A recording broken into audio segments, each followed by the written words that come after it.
Good afternoon সবাইকে।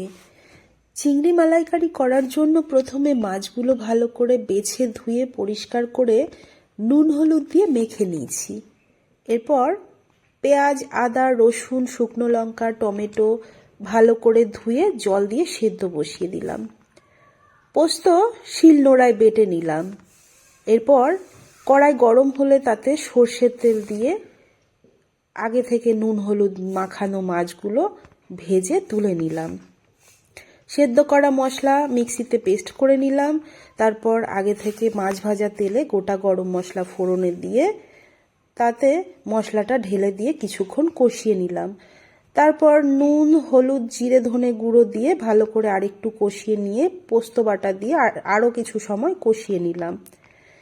এরপর পোস্ত বাটা শিলনোড়া ধোয়া জলটা অল্প ঢেলে দিলাম। তারপর ওই ঝোলটা ফুটে এলে আগে থেকে রেডি করে রাখা নারকেল দুধ দিয়ে কিছুক্ষণ ফুটিয়ে ভেজে রাখা মাছ ঢেলে দিয়ে ফুটিয়ে নিয়ে ঝোলটা গাঢ় ও মাছটা সেদ্ধ হয়ে এলেই রেডি চিংড়ি মালাইকারি।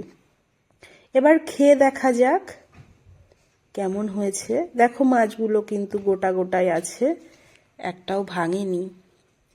আজকে আমার ছেলে বাড়িতে নেই, না হলে ওকে দিয়েই টেস্ট করাতাম। যেহেতু আমি আছি তাই আমিই টেস্ট করে তোমাদের জানাচ্ছি কেমন হয়েছে। দেখতে তো দারুণ লাগছে।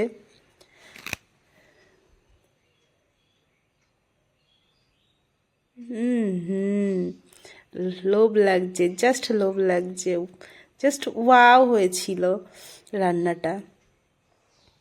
দেখো মাছটা এত টাটকা ছিল বলে হয়তো এটা টেস্ট আরও দ্বিগুণ বেড়ে গেছে। আমার ভিডিও ভালো লাগলে লাইক করো আর পেজটিকে ফলো করো। টাটা।